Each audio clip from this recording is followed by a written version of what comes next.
Hey coin collectors, and welcome to DC Coin Roll International Coin Channel. And today is the 1997 United States quarter. It's a quarter that isn't hugely valuable, but there are some varieties that are kind of hugely valuable. And so let's talk about those. You can see the ones we have right here are the kind you just get in your change. The Business Strike circulated quarters from 1997. At the top it says Liberty. It's George Washington, and he's facing to the left. Underneath his chin it says, "In God We Trust." Behind him, where he has a little tie in his ponytail, there is a D. That's for the Denver Mint. The Denver Mint in 1997 made $599 million. The Philadelphia Mint is the other one here. And that one, you can see it's a little bit better condition. Actually has a little bit of toning to it, a little color when you look at it. Pretty much the same thing, except look at that, "In God We Trust." And that is really happens frequently on these coins. This is not a mint error. This is just how these coins wear. Again, Liberty at the top. 1997. If you look at this one, you can see that there's also, and this is going to be on all the coins, a J and an F. And that's for John Flanagan, who originally designed this coin in 1932, the 200th birthday of Washington. Back here we see a P, and look at that P. It just kind of elongates it. Kind of the bowed out section has been flattened, so it looks kind of like a balloon kind of P. You'll get these kind of smashed things, or we talk about how they get filled in sometimes. This one started to fill in. You can see the D looks bigger than the P. It's just because the P got smashed. At the Philadelphia Mint in 1997, they made 596 million of these. They didn't make a lot of really valuable versions of the coin.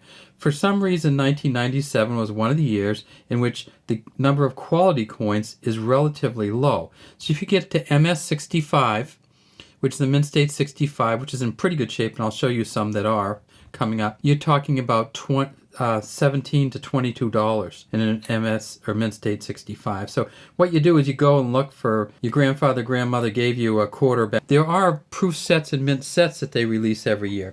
In 1997, they released a silver set, but they also released a uncirculated mint sets. And if you look for 1997, you'll see that the uncirculated mint sets, they sold them originally for $8. Sometimes you can get them for $6 or $7 now, and they made 950,000 of the uncirculated mint sets. So look for those. It'll be the half, quarter, dime, nickel, and penny. And if you can get one for under $7 or $8, I would get one. Now, we tip these up and we see it's a copper nickel clad copper, and we go to the back and we see this one actually has some pretty good definition with the feathers here, and it's not very good definition of the I and the B, and not very good definition of the arrows. So this is just going to be a regular Business Strike coin, not worth much. However, let's look at now this is one from an uncirculated mint set.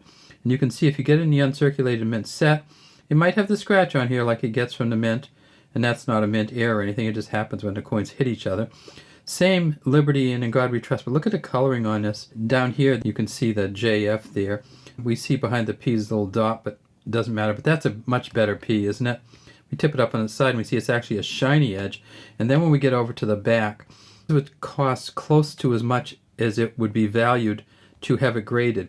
So if it's gonna grade out at $17 to $22 and it's gonna cost us, $10 or $15 to grade it, probably not worth it. But look at the eye on this one compared to the other one. And look at the lines going up the neck. You almost never see that on these quarters, these little lines in here. Can you see what I'm talking about? So I'll show you the Business Strike and show you the difference. There's a Business Strike. You can't even see the eye on that one. Let's look at the other Business Strike. And you'll see, yeah, so normally you can't see any of these kind of feathers coming down. So this is a really, really nice condition, this coin. So maybe even higher than MS65. If we look at the arrows, we see this great definition. We can actually see the line through here. We can see the ribbon. We can see the tail coming out the bottom. Just the olive wreath. Everything on this coin cries out that it's valuable. And this is a coin, as I said, we just got in an uncirculated mint set. So look for these ones. And again, copper nickel clad copper. D version of that. And so this is from the same uncirculated mint set, because you get the P coins and the D coins in an uncirculated mint set. This one just doesn't have the shine, has more dents. And let's look on the back. Really good definition in the neck, not quite as good, but look at that eye on there. So This coin is actually in very good shape too, not quite as fine as the other one. Could be MS65, but again, we're not going to spend money finding out. Finally, we have two S coins from 1997. The San Francisco Mint, I only have one of them here, but they have a silver version of this and they have a clad version. The silver version is very valuable, so look for that. The clad version, pretty valuable. You can get up to $150, $170 for one that's in a little bit better condition than this. And let's turn this one over and take a look at it too, because you'll see that they actually polish them differently. And this one has a couple dings from the mint, but actually the neck feathers aren't any better. They may actually be worse than the other one we saw. So this one's an okay one for an S. Great detail in the tail feathers down here, and great, really fine lettering on this. They made $2,055,000. If you get this in a proof 65, which I think you'd want it a little bit better than this, it's going to be worth $9 or $10. If you can get 70, there's actually a proof 70 of this coin, it's worth about $170. All right, thanks for watching.